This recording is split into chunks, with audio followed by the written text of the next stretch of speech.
आज फिर ये समय दिया कि हम प्रभु के वचन को एक दूसरे के साथ बांट सके और प्रभु का अनुग्रह हम सब लोगों पर बना रहे। प्रभु हम धन्यवाद करते हैं इस समय के लिए। परमेश्वर पिता का धन्यवाद करते हैं आज के वचन के जो परमेश्वर ने हमको दिया है, और इस वचन के द्वारा परमेश्वर आप सर हमसे बात करना चाहता है कि परमेश्वर का वचन आज हमारे जीवन में काम करने पर। हालेलुया, हम धन्यवाद करते हैं।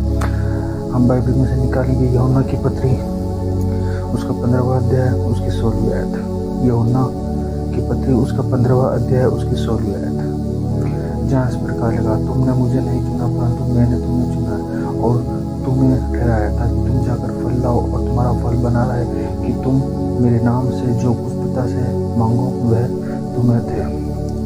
यहाँ पे हम एक चीज़ को पढ़ते हैं। यहाँ एक वर्ड आया कि फल का, जब एक इस वर्ड को हमने यहाँ पे देखा फल, तो हमें यहाँ पे एक पेड़ दिखाई देता है। यहाँ पे हम एक हरे भरे पेड़ को देखते हैं। यहाँ पे पेड़ के बारे में हम सोचने लगते हैं कि यहाँ पे जब प्रभु यीशु मसीह कहते हैं कि तुमने मुझे नहीं चुना परंतु मैंने तुम्हें चुना और तुम्हें ठहराया था कि तुम जाकर फल लेकर आओ।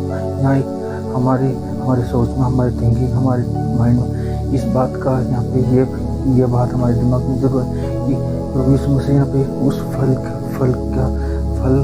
लाओ, मतलब एक पेड़ के बारे में आया हमारे दिमाग में कि फल तो पेड़ में ही लगेगा। फल एक बहुत बड़ा पेड़ होगा जिसके अंदर बहुत सारे फल होंगे। उस पेड़ के अंदर से बहुत सारे फलों के अंदर से हम आपको फलों को तोड़ के और लेकर के आना है। वचन कहता है ताकि तुम जाकर फल लाओ और तुम्हारा फल बना रहे, कि तुम मेरे नाम से पूछ पिता से मांगोगे तुम्हें मिल जाएगा। हालेलुया। फल हम यहाँ पे एक बहुत बड़े पेड़ को देखते हैं, बहुत बड़े तने के पेड़ को देखते हैं, उसकी जड़ें बहुत ज़्यादा अंदर तक गहरी है। इतने बड़े हम पेड़ को देखते हैं और उस पेड़ को हम देखें तो वो बहुत हरा घना पेड़ है, जिसका वर्णन हम अपने अंदर से सोच रहे हैं। एक पेड़, बहुत बड़ा सारा पेड़ जिसके बारे में हम सोच रहे हैं। यीशु ने तुमने मुझे नहीं चुना परंतु मैंने तुम्हें चुना है और तुम्हें ठहराया था कि तुम जाकर फल लाओ और तुम्हारा फल बना रहे, कि तुम मेरे नाम से जो कुछ पिता से मांगोगे तुम्हें दे। हालेलुया। हम धन्यवाद करते हैं इसके इस वचन पे जो परमेश्वर ने हमारे को दिया। एक हमारा आज का टॉपिक है फलवंत मसीह जीवन। आज का हमारा टॉपिक है फलवंत मसीह जीवन। एक मसीह परिवार फलवंत होना चाहिए। एक मसीह परिवार में परमेश्वर की आशीष होना चाहिए, परमेश्वर का अनुग्रह होना चाहिए, फलवंत होना चाहिए। जिस तरीके से पेड़ घना होता है, जिस तरीके से पेड़ में बहुत सारे फल लग के जाते हैं, बहुत सारे फल लदे हुए और उसके अंदर बहुत सारे फल लग करके और पेड़ यूँ लटकने लग जाता है। उस प्रकार एक मसीह परिवार का जीवन होना चाहिए। एक मसीह परिवार का जीवन परमेश्वर के अंदर होना चाहिए। हालेलुया। हम धन्यवाद करते हैं इस वचन के लिए कि वचन हमसे कहता है कि तुमने मुझे नहीं चुना परंतु मैंने तुम्हें चुना है। हम एक समय में पाप में जी रहे थे, हम एक समय में दुख और मुसीबत में जी रहे थे। हम प्रभु यीशु मसीह को नहीं जानते थे, हम प्रभु यीशु मसीह से हमारा एनकाउंटर नहीं हुआ था, हम प्रभु यीशु मसीह के वचन को नहीं जानते थे, हम प्रभु यीशु मसीह के कामों को नहीं जानते थे। लेकिन एक समय ऐसा है कि जब परमेश्वर ने अपने बेटे पुत्र प्रभु यीशु मसीह को हमारे लिए ताकि हम उसके ऊपर विश्वास करें, और उसने हमारे को अपना बेटा हमें दे दिया ताकि हम उसके ऊपर विश्वास करें, ताकि हम नाश ना हो परंतु अनंत जीवन के भागीदार होने पाए। हालेलुया। अनंत जीवन के भागीदार हो। और प्रभु ने हमें चुना, हमने प्रभु को नहीं चुना। प्रभु की ये योजना थी कि प्रभु ने हमें चुना। हम कई बार मसीह लोग ये सोचते कि हम प्रभु यीशु मसीह के फॉलोवर हैं, हम प्रभु यीशु मसीह को जानते हैं, तो कौन हमें मसीह से अलग कर सकता है। आप एक मसीह परिवार में पैदा हुए, आप एक मसीह परिवार में आपने जन्म लिया, आपकी परवरिश एक मसीह परिवार में हुई, लेकिन आपके जीवन में फल है या नहीं मसीह के जैसे, वो आप सोचें। आप जानते हैं कि आपके जीवन में प्रभु यीशु मसीह के फल है या नहीं। बाइबल हमें बोलती है एक फल लदा हुआ है जिसके अंदर फल है, और एक पेड़ के अंदर फल है, और उस पेड़ के अंदर से अगर हमें फल चाहिए तो हम उस फल के तोड़ने के लिए पत्थर से या फिर एक बहुत लंबी लकड़ी बना करके उसके अंदर लकड़ी से उस फल को तोड़ेंगे।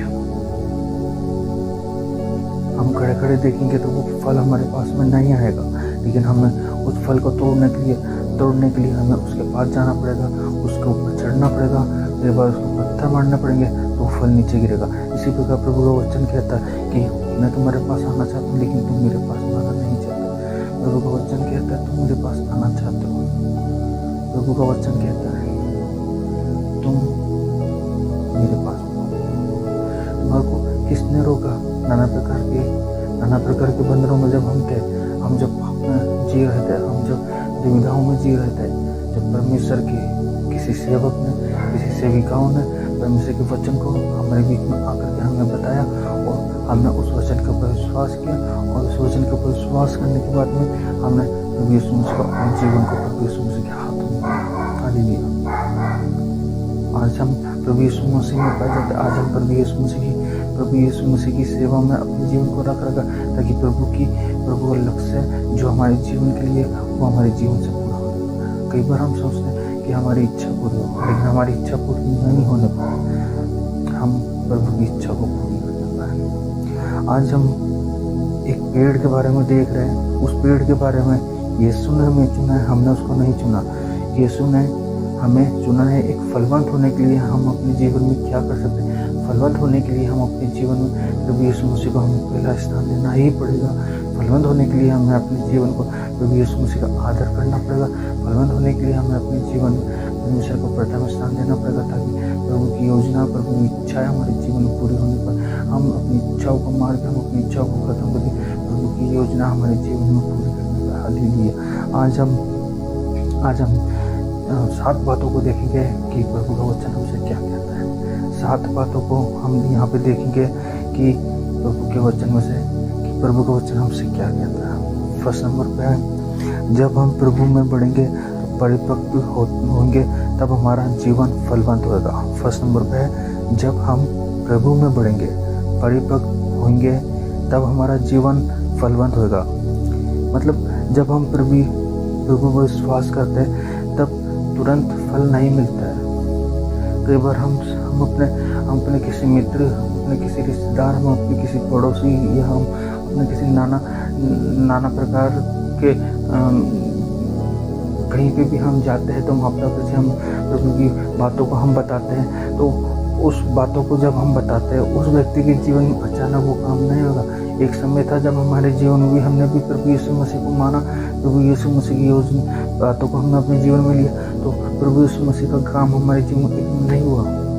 उस काम को होने के लिए समय लगा। हम सोचते कि आज ये वचन हम आपको मिल चुका, आज ही हमारे जीवन में अद्भुत काम होने पर, आज ही हमारे जीवन में अद्भुत चमत्कार होने पर, ऐसा नहीं है। प्रभु का वचन आपके जीवन में आया, प्रभु का वचन आपके जीवन में आकर के धीमे धीमे स्टेप बाय स्टेप वो आपके जीवन में काम करेगा। आप ये मत सोचना कि प्रभु का वचन आपके जीवन में काम नहीं करेगा। आप ये सोचो कि स्टेप बाय स्टेप परमेश्वर का वचन आपके जीवन में काम करेगा, समय लगेगा लेकिन आपके जीवन में अद्भुत काम होगा। हालेलुया। जब हम प्रभु पर विश्वास करते हैं तब तुरंत फल उत्पन्न नहीं होता, लेकिन जब हम बढ़ने लगते हैं तब हमारा जीवन फलवंत होता है। जब हम प्रभु यीशु मसीह में बढ़ने लगते हैं तब वह फल जो प्रभु यीशु मसीह ने हमारे जीवन में दिया है, जो फल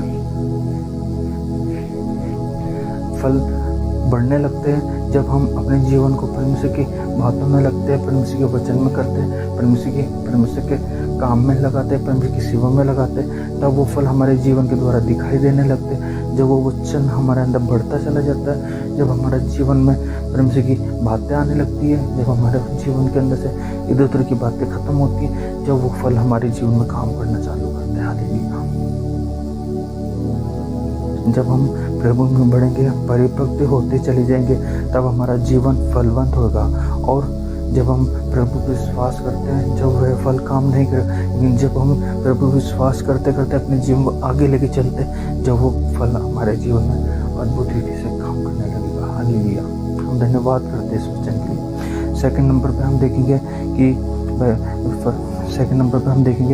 क्या है, वचन के ज्ञान में जड़ पकड़ना। वचन के ज्ञान में जड़ पकड़ना। कई बार हम बाइबल को अपने जीवन में ले लेते हैं, बाइबल को हम बातों को हम अपने जीवन में ले लेते हैं, लेकिन उस पर चलने के लिए हम अपने जीवन को नहीं लगाते। उस पर चलने के लिए हम सोचते हैं कि बाइबल की बातें हमारे जीवन में अपने आप से अपना बातें रहेगी, लेकिन ऐसा नहीं है। वचन के ज्ञान में जड़ पकड़ना है। जब एक पेड़ को हम पृथ्वी की जमीन पे लगाते हैं, तब उसकी जड़ें जो होती है वो जब पृथ्वी में बढ़ना चालू होती है, जब वो पेड़ फलवंत होता है, जब वो पेड़ फलवंत होता चला जाएगा, और फलवंत होने के बाद में जब वो पेड़ एक समय ऐसा आएगा, जो वो पेड़ की जड़ जब इतनी मजबूत हो जाएगी, चाहे उसको कोई भी खिलाए तो वो पेड़ नहीं हिलेगा, क्योंकि उसने अपनी जड़ों को पक्का कर लिया। इसी प्रकार वचन के ज्ञान में जड़ पकड़ना पेड़ और फल के बारे में कहते हैं। जो पेड़ की जड़ें गहराई में गई है, वे पेड़ कभी नहीं गिरता है, वे पेड़ कभी नहीं गिरता है। वैसे ही आत्मिक जीवन में भी जब हम आत्मिकता में बढ़ते चले जाएंगे, बढ़ते चले जाएंगे, प्रभु यीशु मसीह को अपने जीवन में लेते चले जाएंगे, तो शैतान की कोई भी योजनाएं, शैतान की कोई गढ़ हमारे जीवन पे काम नहीं करेंगे। दोस्तों की युक्ति हमारे जीवन पे नहीं चलेगी। ये प्रभु का वादा है। प्रभु का वचन कहता है, कुलुस्सियों की पत्री निकालेंगे हम।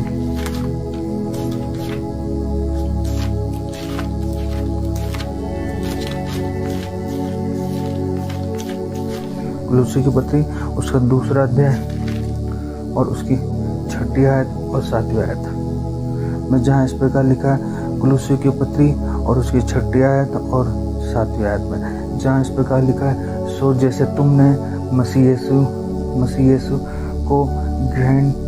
यीशु को प्रभु करके ग्रहण कर लिया, वैसे ही उसी में चलते रहो और उसी में जड़ पकड़ते रहो और बढ़ते जाओ। जैसे तुम सिखाए गए, वैसे ही विश्वास में दृढ़ होते जाओ और अत्यंत धन्यवाद करते रहो। हालेलुया। पौलुस कहता है कि जैसे तुम मसीह के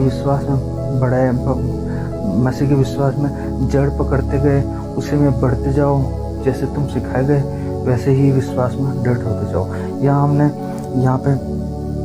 हमने 4 बातों को देखा है। पहली है, प्रभु को ग्रहण कर लिया, वैसे ही उसी में चलते रहो, ये दूसरी। तीसरी है, उसी में जड़ पकड़ते हैं, और चौथी है, बढ़ते जाओ। प्रभु का वचन कहता है, वैसे ही उसी में चलते रहो और ग्रहण करते रहो और उसी में जड़ पकड़ते रहो और बढ़ते जाओ। हमें उस जड़ को पकड़ना है जो आत्मिकता की जड़ है, जो प्रभु यीशु मसीह के वचन की जड़ है। उस जड़ के अंदर हमें अपने जीवन को रखना है, ताकि हम प्रभु यीशु मसीह के उस जड़ के अंदर बढ़ते चले जाए, और उस जड़ के अंदर बढ़ते चले जाए, और उस जड़ में बढ़ के हम अपने जीवन को मजबूत करने पाए, आत्मिकता में हम अपने जीवन को चलाने पाए, ताकि प्रभु की योजना हमारे जीवन में पूरी होने पाए। सो प्रभु यीशु को प्रभु करके ग्रहण कर ले और उसी में चलते रहे, उसी में जड़ पकड़ते और बढ़ते जाओ। हालेलुया। हम वैसे ही आत्मिक जीवन में भी हम मजबूत रहेंगे, तब हमारे जीवन से फल उत्पन्न हो सकते हैं। नहीं तो संसार के दुखों में, परिस्थितियों में, दुख मुसीबतों में आपका जीवन व्यवस्थित रहेगा, और उसमें आपको उन सब चीज़ों का, दुखों का, परिस्थितियों का, बीमारियों का, इन सब चीज़ों का सामना करना पड़ेगा। इसलिए प्रभु का वचन कहता है, प्रभु की जड़ पकड़ते रहे, प्रभु के वचन की जड़ को पकड़ते रहे, ताकि वो जो पेड़ जब जमीन के अंदर जाता है और वो फलवंत होता चला जाता है। इसी प्रकार यहाँ पे पौलुस कहता है कि अपनी जड़ को प्रभु के वचन में आगे से आगे बढ़ाते रहे।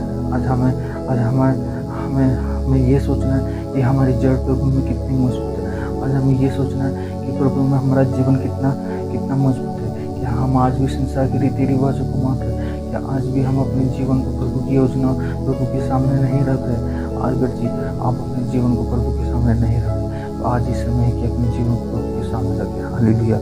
हम तीसरी बात को देखेंगे, और तीसरी बात में हम पढ़ेंगे कि पेड़, पानी, खाद, रोशनी जरूरी आत्मिक बढ़ोतरी के लिए वचन प्रार्थना, संगति और उपवास जरूरी है।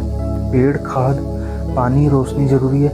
आत्मिक बढ़ोतरी के लिए वचन, प्रार्थना, संगति, उपवास जरूरी है। जब एक पेड़ लगाया जाता है, उसके अंदर जब हम उसकी सिंचाई करते हैं तो हम सोचते हैं कि उस पेड़ के अंदर फलवंत होता चले जाए वो पेड़, और उस पेड़ के अंदर फल आने पाए। तो लेकिन उस फल को आने से पहले जब हम उस पेड़ को लगाते हैं, उसके कुछ कायदे, कुछ नियम होते हैं कि जब आपने उस पेड़ को लगाया तो उस पेड़ की खुदाई भी होगी, उसके अंदर पानी डाला जाएगा, उसके अंदर खाद डाली जाएगी, उसकी अच्छी देखभाल की जाएगी। और जब आप अच्छी देखभाल करोगे, जब ये सब कुछ होगा और उसमें सूरज की रोशनी और ये सब कुछ ज़रूरी है, जब वो पेड़ एक फलवंत पेड़ बनेगा और हमें एक निश्चित समय पे बहुत सारे फलों को हमें देगा। इसी प्रकार प्रभु का वचन कहता है कि आत्मिक बढ़ोतरी के लिए जब हमारा जीवन पाप में था, जब हमारा जीवन शैतान के चंगुल में था, तो उस समय प्रभु ने हमारे जीवन को अपने हाथ में लिया और उस समय आत्मिकता में हमें बढ़ने के लिए, उस समय आत्मिकता में हमें अपने जीवन को बढ़ाने के लिए प्रभु के वचन में, प्रार्थना में, संगति में, इन सब के अंदर अपने जीवन को आगे बढ़ाना है, ताकि प्रभु का वचन हमारे जीवन में पूरा हो।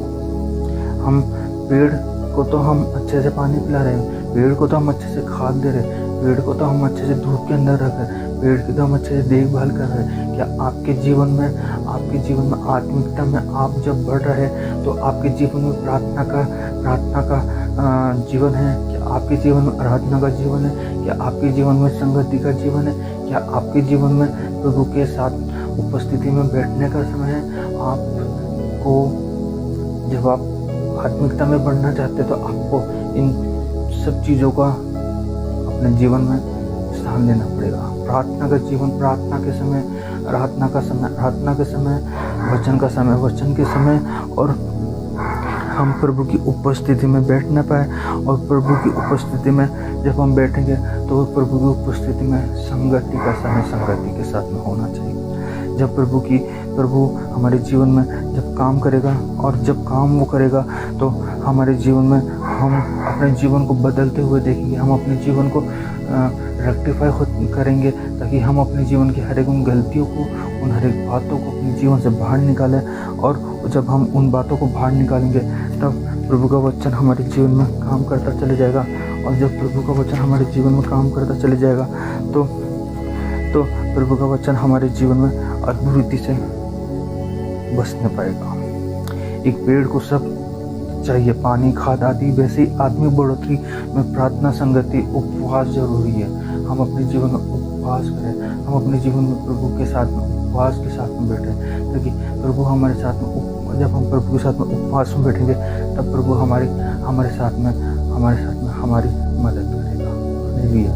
प्रभु हमारे साथ में, जब हम प्रभु के साथ में प्रभु की आज्ञा को मानेंगे, जब हम दुख और मुसीबत में होंगे तब प्रभु हमारी भी सुनेगा। हालेलुया। जब हम इन बातों को जब हम अपने जीवन में पूरा करेंगे तब परमेश्वर हमारी सुनेगा। चौथी बात को हम देखेंगे, फलवंत होना है तो यीशु से जुड़कर रहकर साथ साथ चलना होगा।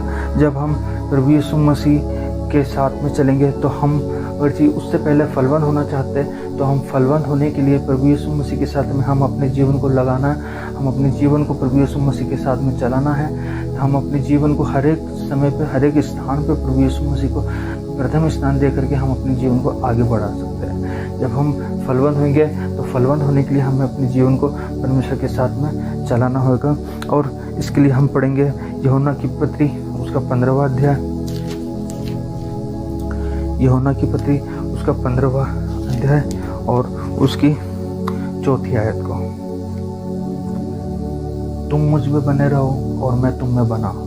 जैसे डाली यदि दाखलता में बनी ना रहे तो अपने आप से नहीं फल सकती, वैसे ही तुम भी यदि मुझ में ना बने रहो तो नहीं फल सकते। तुम मुझ में बने रहो और मैं तुम में। जैसे डाली दाखलता में बनी ना रहे तो अपने आप से नहीं फल सकती, वैसे ही तुम भी यदि मुझ में बने ना रहो तो नहीं फल सकते। हमें प्रभु यीशु मसीह के साथ में पूर्ण रीति अपने जीवन को प्रभु यीशु मसीह के हाथों में समर्पित करके अपने जीवन को रखना पड़ेगा।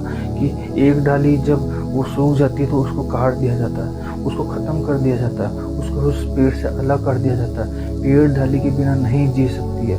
जब तक डाली पेड़ के अंदर है और वो उसके समय तक वो जीवित है, उसके समय तक वो हरी है, उसके समय तक हरी भरी है, जब तक वो उसके साथ में। लेकिन जब वो डाली सूख जाती है तो उसको उस पेड़ में से काट दिया जाता है। इसी प्रकार आपका जीवन है, अगर आप अपने जीवन को प्रभु के साथ में चला रहे तो प्रभु आपके साथ में, और जिस दिन आपने अपने जीवन को प्रभु से अलग कर लिया तो प्रभु आपको उस अपने साथ में से आपका नाम खत्म कर देगा, आपको हटा देगा, आपको साइड में कर देगा, आपको प्रभु दूर कर देगा। कहीं ऐसा ना हो कि आप अपने लिए उस जगह पे जाने की तैयारी कर रहे हो जहाँ परमेश्वर नहीं चाहता।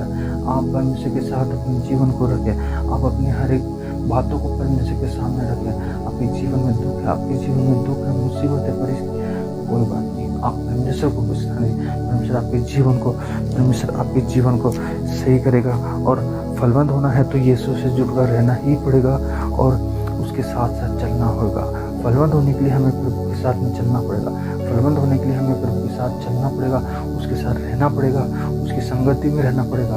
उसके जैसा बनने के लिए हमें अपने जीवन को बदलना पड़ेगा। पांचवी बात को हम देखेंगे, हमारे जीवन से दूसरे आशीष पाना। हमारे जीवन से दूसरे आशीष पाए। कई बार हम सोचते हैं कि हम अपने जीवन में बहुत सारी आशीषों को पाए और उन आशीषों को लेकर के हम अपने जीवन में ये सोचते हैं कि हमने बहुत सारी आशीष पाई, ये आशीष हमारे पास में ही रहना चाहिए। लेकिन प्रभु का वचन कहता है कि हमारे जीवन से दूसरे आशीष पाना चाहिए, और दूसरे जब आशीष पाएंगे तो प्रभु आपको और आशीष देगा। मैं अपने स्वार्थ के लिए नहीं जीना, हमें अपने स्वार्थ के लिए नहीं जीना, अपने जीवन को अपने लिए नहीं, दूसरों के लिए भी सोचे। आपका टैलेंट दूसरों के लिए यूज़ करें, दिखावे के लिए नहीं, नाम के लिए नहीं। आपका टैलेंट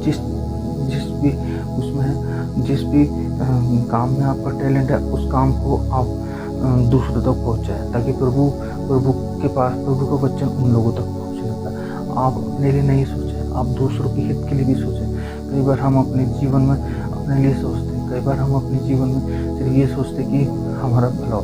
हम अपने जीवन से दूसरों का भी भला करें, दूसरों की भी बातें सुनें, ताकि हम अपने लिए नहीं, हम अपने स्वार्थ के लिए नहीं, हम दूसरों के लिए जीना सीखें।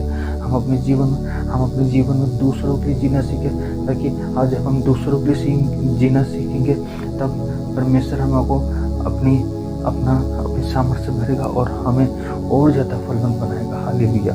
फलवंत होने के लिए हमें अपने जीवन में हम दूसरों के लिए जीना सीखें। हम अपने लिए तो सभी जीतते हैं, लेकिन हम दूसरों के लिए जीतते हैं। आपके पास में एक रोटी है तो आप एक रोटी में से आधी रोटी उसको दे। आपका जो कुछ भी है, आप कुछ थोड़ा बहुत भी अगर आप किसी दूसरे को देते हैं तो आपके जीवन में फलवंत होते चले जाएंगे। आप परमेश्वर से आशीष पाएंगे।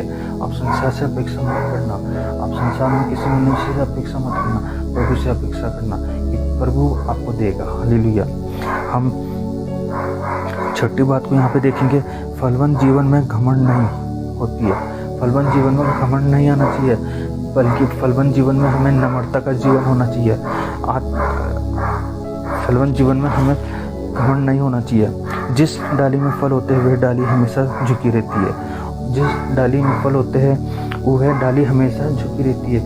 हम देखते हैं कि एक पेड़ जैसे आम का पेड़ है, आम के पेड़ के अंदर बहुत सारे आम लग रहे हैं, बहुत घना पेड़ है और बहुत सारे आम लग रहे हैं, और वो फल का पेड़ नीचे की ओर झुका हुआ है। वो जब झुका हुआ है नीचे की ओर, तो उस झुके हुए पेड़ को हम देखते हैं कि नीचे की ओर झुका हुआ है, तो उस पेड़ पे लोग पत्थर मार के और उसके फल तोड़ते हैं। इसी प्रकार मसीह जीवन में भी हमें कभी भी घमंड के साथ उछलना नहीं चाहिए, और परमेश्वर घमंडों का सामना करता है। इसलिए मसीह जीवन में घमंडी का कोई नाम है ही नहीं। हमें अपने जीवन में कभी घमंड नहीं करना, हमें अपने जीवन में कभी दिखावा नहीं करना, हमें अपने जीवन के अंदर किसी चीज़ का बड़ापन नहीं दिखाना। प्रभु ने हमें जैसा बनाया हम प्रभु के लिए। प्रभु हम आत्मिक जीवन में हम अपने जीवन को बढ़ाने पाए, आत्मिकता में हम अपने जीवन को रखने पाए। जब हम आत्मिकता में अपने जीवन को रखेंगे तब हमारे जीवन से फल निकलेंगे, हमारे जीवन से आशीष से निकलेंगे, हमारे जीवन से आग निकलना चालू होगी, और उस समय जब ये सब चीज़ हमारे जीवन से होगी तब हम कई बार घमंड में आ जाते हैं कि प्रभु हमारे अंदर काम कर रहा है, प्रभु हमारे से ये काम करवा रहा है, प्रभु हमारे से चमत्कार करवा रहा है, प्रभु हमारे से लोगों को चंगाई दिलवा रहा है। हमें घमंड नहीं करना, हमें घमंड करना प्रभु पे कि प्रभु हमें और देगा, प्रभु हमें और देगा, और उस दिए हुए को हमें दूसरों तक पहुँचाना। हम अपने हित के लिए नहीं बल्कि दूसरों के हित के लिए भी सोचें, ताकि दूसरों का भी भला हो। हम अपना ही भला नहीं करें, हम दूसरों का भी भला करें।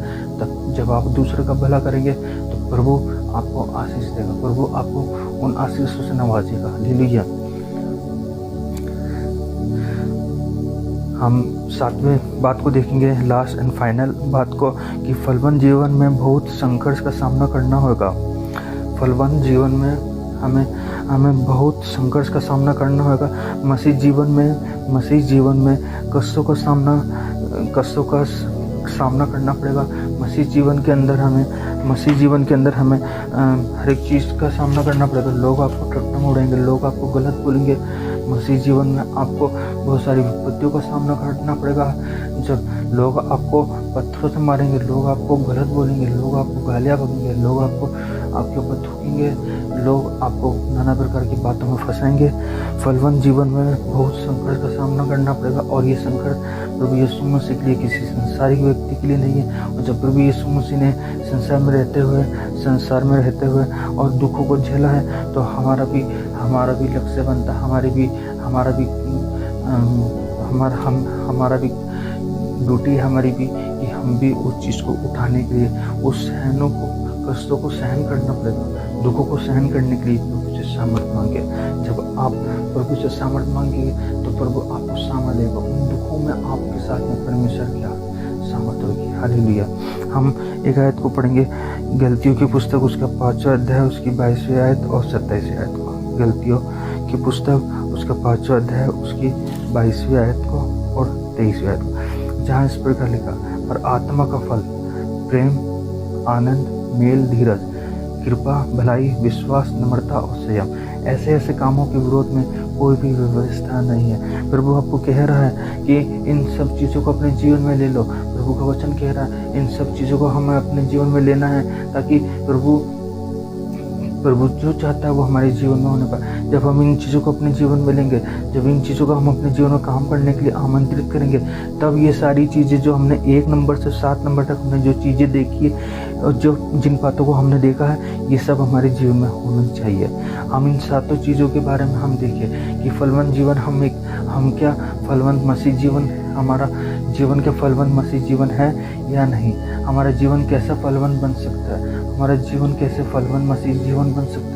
और जब हम प्रभु के लिए, प्रभु की सेवा के लिए, प्रभु के काम को आगे बढ़ाएंगे, प्रभु के काम को हम दूसरे लोगों तक पहुँचाएंगे, तब एक हम फलवंत मसीह जीवन में हम बनाए जाएंगे। हम फलवंत होते जाएंगे। पेड़ लदा हुआ होता है, उस लदे हुए पेड़ के समान हमें बनना है। हमारे अंदर से आशीष निकलनी चाहिए, हमारे अंदर से सामर्थ निकलना चाहिए, हमारे अंदर से चमत्कार निकलना चाहिए, हमारे अंदर से अच्छाइयाँ निकलना चाहिए, हमारे अंदर से अच्छे से काम निकलना चाहिए, हमारे अंदर से प्रेम निकलना चाहिए, हमारे अंदर से गाली नहीं निकलना चाहिए, हमारे अंदर से बुरी बातें नहीं निकलना चाहिए, हमारे अंदर से भेदभाव नहीं निकलना चाहिए, हमारे अंदर से इधर उधर की बातें नहीं निकलनी चाहिए, हमारे जीवन से किसी की झूठी साक्षी नहीं निकलना चाहिए, क्योंकि प्रभु यीशु मसीह प्रेम है। और प्रभु यीशु मसीह प्रेम है तो आप भी प्रेम है, और आपको प्रभु यीशु मसीह के स्वभाव में अपने जीवन को रखना होगा। आपको अपने जीवन को प्रभु यीशु मसीह के जैसे बनने के लिए आप अपने जीवन को रखें, ताकि प्रभु आपके जीवन में अद्भुत काम करने पाए। हम धन्यवाद करते हैं कि आज हमने फलवंत मसीह जीवन के बारे में सीखा कि हम फलवंत मसीह जीवन को कैसे जिए, किस तरीके से हम अपने जीवन को जिए, किस तरीके से हम अपने जीवन को जिए कि जब हमारी जड़ पक्की होगी तो हम पे लोग पत्थर फेंकेंगे, हमारा विरोध करेंगे, तो हम उसके अंदर मजबूत बने रहेंगे। और मजबूत जब हम बने रहेंगे तो कोई भी हमें गिरा नहीं सकता। लेकिन जब आप कच्चे होंगे, आपका आत्मिक जीवन परमेश्वर में मजबूत नहीं होगा, तो कोई भी आपको गिरा सकता है, कोई भी आपको आकर के आपको परमेश्वर से अलग कर सकता है। इसलिए अपने जीवन को परमेश्वर के हाथों में रखिए। बैठे अपने जीवन को परमेश्वर की वो गुहाई में चलाइए। हालेलुया। हम धन्यवाद करते हैं इस वचन के लिए जो परमेश्वर ने हमें दिया है, और इस वचन के लिए हम परमेश्वर का धन्यवाद करते हैं। हालेलुया। आज हमने जो 1 नंबर से 7 नंबर तक जो बातों को हमने देखा, पढ़ा और समझा, उन सब के लिए हम परमेश्वर से प्रार्थना करते हैं कि प्रभु ये चीज़ें हमारे जीवन में आने पर एक फलवंत मसीह जीवन हम कैसे जिए, प्रभु तो हमें बताना परमेश्वर। सब बातों में हम प्रभु को धन्यवाद करते हैं। अब तक प्रभु ने हमें वचन में संभाला है, आगे भी प्रभु हमें फिर नया वचन देगा।